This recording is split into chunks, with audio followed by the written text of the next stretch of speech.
जय Hind dear students, Force Academy में आपका स्वागत है। हर विद्यार्थी का सपना होता है कि वो अपने लक्ष्य को अपने हिसाब से और जल्दी से जल्दी प्राप्त करे, और उसकी हमेशा से ऐसी इच्छा होती है कि उसके टीचर्स तो हमेशा उसको गाइड करते ही हैं, पर कोई स्टूडेंट ऐसा उसको मिल जाए जो उसको बता पाए कि उसने कहाँ से पढ़ा है, कैसे पढ़ा है। तो आज के इस लेक्चर में, इस वीडियो में हमारे साथ है अमन बिसेन।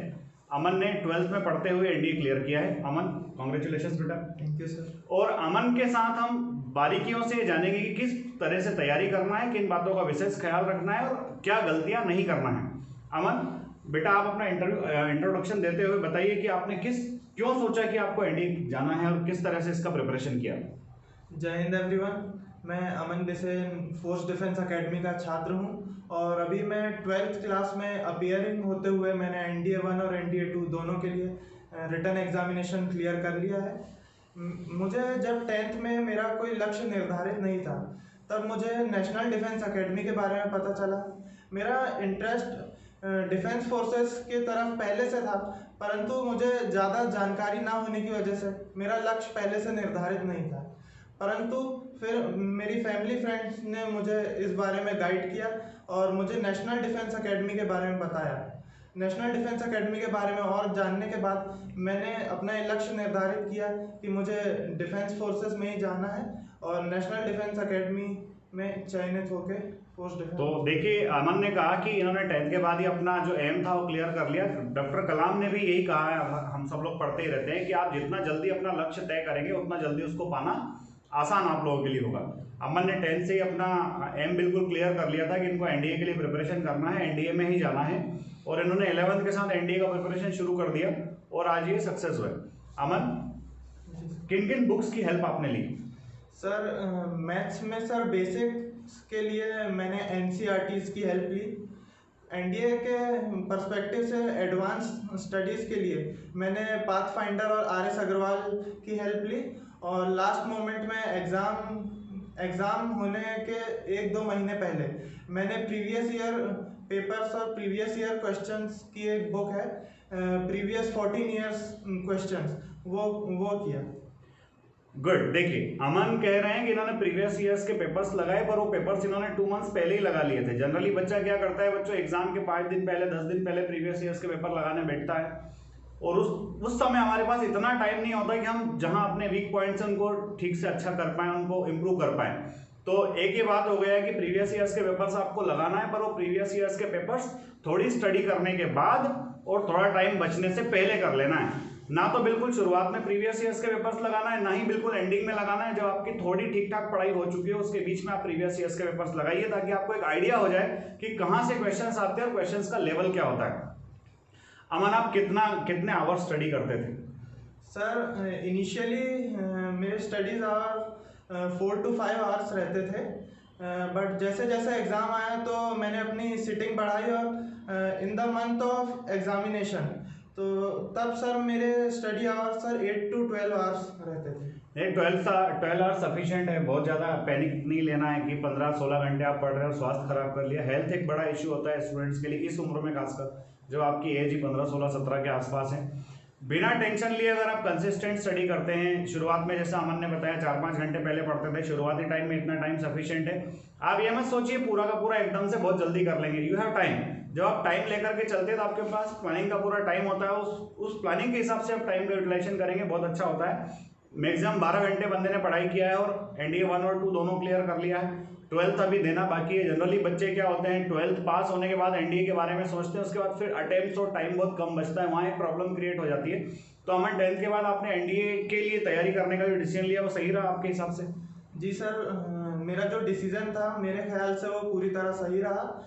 मैंने 10th के बाद मैंने डिसाइड किया कि मुझे एनडीए के लिए जाना है, तो फिर मैं फोर्स डिफेंस एकेडमी में आया और यहाँ सर के गाइडेंस के थ्रू मेरा जो एग्ज़ाम था वो बहुत ही अच्छा गया और मुझे लगता है कि ये मेरा डिसीज़न सही था।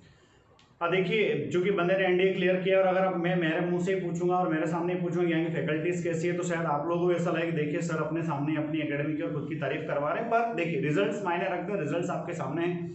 तो आप देखिए कि रिजल्ट्स कहाँ से अच्छे आ रहे हैं, किस तरह से आ रहे हैं। और इस वीडियो को बनाने का हमारा जो मेन लक्ष्य है वो ये कि स्टूडेंट्स अपने आप में कॉन्फिडेंस गेन कर पाए, क्योंकि कहीं ना कहीं कॉन्फिडेंस की दिक्कत होती है। लोग डर का माहौल बना करके अपनी व्यवस्थाएं चलाते हैं, तो आप डरिए नहीं, आप प्रिपरेशन कीजिए। प्रिपरेशन के लिए जो बेस्ट गाइडेंस होता है वो लीजिए।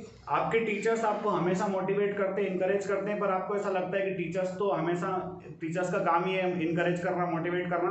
आप अपने हम उम्र जो लोग हैं, आपके सेम एज ग्रुप के जो लोग हैं जिन्होंने एनडीए क्लियर किया है, दूसरे एग्जाम्स क्लियर किए हैं, उन स्टूडेंट से थोड़ा सा मिलिए।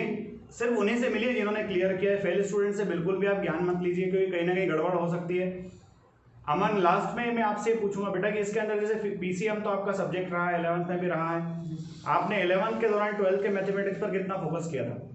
सर, फोर्स डिफेंस एकेडमी में आके मुझे मेन ये फ़ायदा हुआ कि 11th में मेरा जो 11th का कोर्स था, खासकर मैथ्स का, वो तो कंप्लीट हो ही गया था। लेकिन 11th में रहते रहते 12th का मेरा काफ़ी कोर्स हो गया था। लगभग 12th का मैथ्स का आधा कोर्स मेरा 11th में ही हो गया था, जिसके कारण मुझे जो मेरा फर्स्ट अटैम्प्ट था उसी में सफलता हासिल हुई।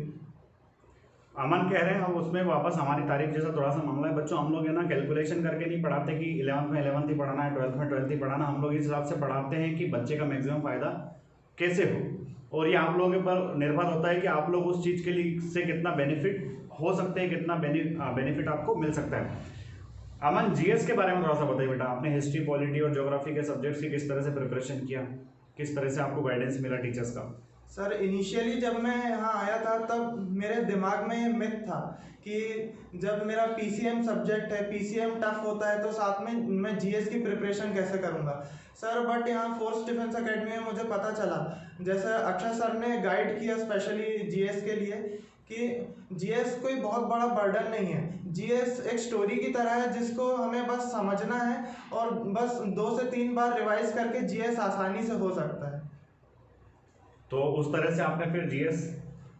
सर, जीएस के जो नोट्स यहाँ से मिले थे और जो डेली भी नोट्स बनवाए जाते थे सर, उसके कारण मुझे नोट्स से ही 2-3 बार रिवाइज हो गया। और जब फाइनली एग्ज़ाम के पहले मैंने एमसीक्यू जब प्रीवियस ईयर क्वेश्चन सॉल्व किए, तो सर मैंने ये देखा कि मुझे पहले से ही सब बन रहा था। तो टेंशन ना लीजिए। हिस्ट्री, पॉलिटी, ज्योग्राफी जो सब्जेक्ट होता है उसको अपने ऊपर एक बर्डन ना समझिए कि बहुत बड़ा सब्जेक्ट है, कैसे करेंगे, क्या करेंगे। आप करेंगे तो हो जाएगा। बहुत मुश्किल कोई काम नहीं है, क्योंकि आपसे करवाया जाना है और जो पेपर आपको दिया जा रहा है ये उम्मीद करके दिया जा रहा है कि आप उसको सॉल्व करेंगे। तो ऐसा बहुत भारी भरकम कुछ होता नहीं है। अच्छे से मेहनत कीजिए। और अमन, इंग्लिश का तो रोल है ही, और चूंकि इंग्लिश में ही पढ़ाता हूँ तो अमन से उसके बारे में रिव्यू मैं नहीं लूँगा। आप अगर कभी इन फ्यूचर अमन से मिलते हैं तो you can take the review कि किस तरह से होता है। बच्चों, एसएसबी इंटरव्यू के लिए प्रिपरेशन होती है हमारे, और अमन अभी एसएसबी के लिए कर्नल सर के मार्गदर्शन में क्लास ले रहे हैं। तो अमन, किस तरह से फीडबैक है आपका एसएसबी को लेकर के, और आप जब एसएसबी के लिए प्रिपरेशन करना चाह रहे थे जी सर, उसके पहले आपके दिमाग में एसएसबी के लिए क्या परसेप्शन था, और क्लास जब आपने कर्नल सर से आपने डायरेक्टली स्वयं ने मार्गदर्शन लिया तो उसके बाद आपके मन में एसएसबी के लिए क्या ख्याल है? सर जैसा कि जब मेरी 11th क्लास चल रही थी तब मैं आपके पास एक बार आके मैंने इसी बारे में, एसएसबी के बारे में गाइडेंस लिया था। मैंने आपको बताया था कि एसएसबी से मुझे बहुत डर लगता है सर, बट कर्नल सर के समझाने के बाद ये पता चला कि एसएसबी कोई बहुत मुश्किल चीज़ नहीं है। बस we have to work on our self. हमें अपने आप पर काम करना होगा, और हम जो हमारे स्ट्रॉन्ग पॉइंट्स हैं उसको होल्ड करके रखना, और जो जहां हम लैग कर रहे हैं वहाँ उस पर वर्क करना सबसे मेन है। और स्पेशली कर्नल सर का इतना एक्सपीरियंस है, और कर्नल सर के एक्सपीरियंस का फ़ायदा मुझे डेफिनेटली देखने मिल रहा है। मुझ में बहुत इम्प्रूवमेंट है। होपफुली क्लियर है एसएसबी, रिकमेंड हो जाएंगे। देखिए, यही होता है कि एक अनुभवी व्यक्ति और एक अनुभवी व्यक्ति से आप कितना एडवांटेज ले सकते हैं। क्योंकि कई बार क्या होता है कि एक लाइफ अपने आप में एक बहुत बड़ी चीज़ होती है। जैसा हम लोग जानते हैं, कई बार एक छोटी सी समस्या लेकर जब हम पेरेंट्स के पास जाते हैं, जो प्रॉब्लम हमारे सामने आती है तो बहुत बड़ी दिखती है, पर जब उस प्रॉब्लम को लेकर के हम अपने पेरेंट्स के पास जाते हैं तो पेरेंट्स उसको 1 सेकंड के अंदर उसको सॉल्व कर देते हैं। एक ही सेंटेंस में शायद अपनी प्रॉब्लम को सॉल्व कर देते हैं। तो ये एक बड़ा बेनिफिट होता है एक्सपीरियंस का। एक्सपीरियंस व्यक्ति से जब आप गाइडेंस लेते हैं तो उसका बड़ा बेनिफिट आपको मिलता है। अमन, आई होप कि आप फर्स्ट अटेम्प्ट में रिकमेंड हो बेटा। आपको बहुत बहुत शुभकामनाएं। फोर्स एकेडमी आपके उज्जवल भविष्य की कामना करता है। Thank you so much sir. Thank you.